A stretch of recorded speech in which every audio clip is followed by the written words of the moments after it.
So the next group of philosophers that influenced the existentialists were the phenomenologists. And Husserl was generally considered to be the father of phenomenology. They kind of changed the way Kierkegaard and Nietzsche looked at the world, and instead came to try to figure out how to study things in themselves and how to get back to the things rather than sort of worrying about things in an abstract kind of way. But weirdly enough, they discounted Descartes' worries about the existence of the physical world or how we can know anything about the physical world, and instead they decided that it didn't really matter. It didn't really matter whether objects were really real, and the idea of ontology, or what exists, and the external world is less important than the way that people see things.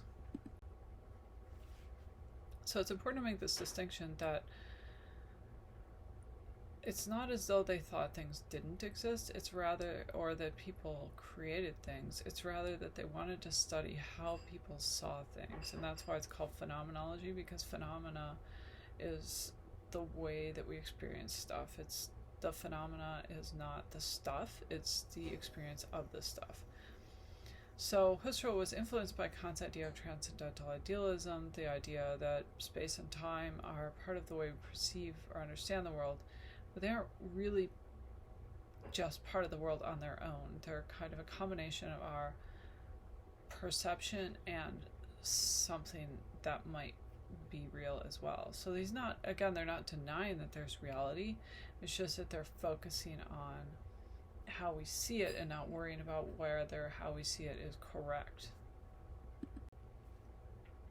So idealism is the view that the physical or real world doesn't exist outside of a mind, that nothing exists except minds. This is not what phenomenology wants to say. They want to say that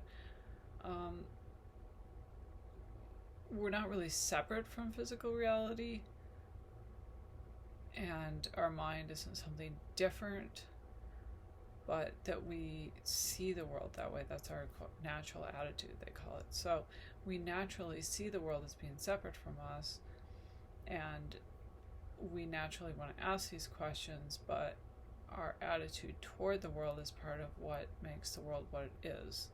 So minds don't make objects, like idealism kind of says, but it influences what objects are constituted of. So this is all very strange, and it should not immediately make sense to you, because it doesn't. It's very difficult to sort of get your head around. So one thing that Husserl told his students was to describe phenomena, and he wanted them to describe it in the way of ignoring preconceptions, distractions, and ideas from society to really get to what he calls the things themselves. So we don't, what he means by the things themselves, though, again, is not the real stuff that's outside of our minds, but rather the stuff as we are perceiving it. So we want to get at the phenomena, the thing that presents itself as it presents itself to our experience, not as it is sort of real in reality or what we think it should be.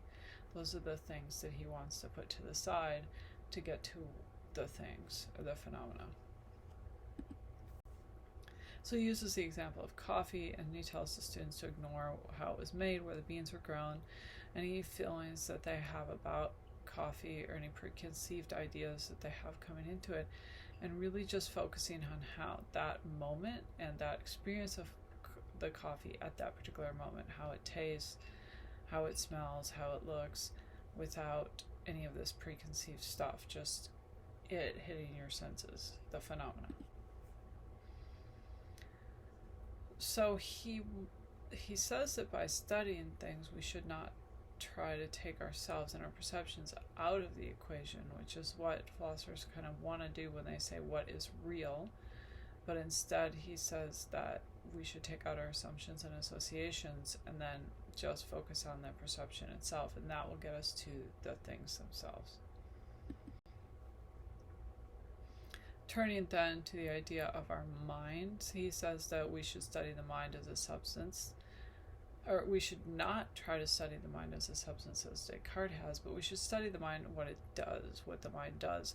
And he points out that the mind is always reaching towards something, and the mind is always thinking about something. And they call this intentionality. So we don't think in an abstract way, we think about things. And so this brought him to the idea that mind isn't really anything on its own. Consciousness is always consciousness of something, and our minds are defined on what they do. So a mind without intentionality isn't a mind. The intentionality, the reaching towards stuff, the thinking about stuff, is what the mind is. So in the same way that he wants to not talk about what stuff really is, he doesn't want to talk about what minds really are either.